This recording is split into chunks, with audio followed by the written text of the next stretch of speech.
যিবিলাকে কৰা নাই বা যিসকলে কৰিছে তেতিয়াহ'লে তেওঁলোকক হাত জোৰ কৰি মই ধন্যবাদ দিছো। যিসকলে কৰা নাই এতিয়াৰ পৰা কৰিবলৈ লওক, আপোনালোকে বৰ আনন্দ পাব।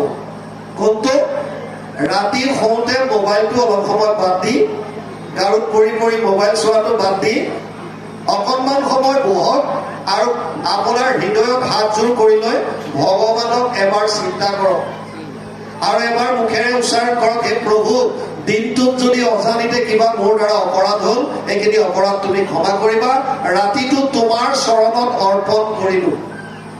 আৰু তাৰপিছত আপুনি শুই যাওক।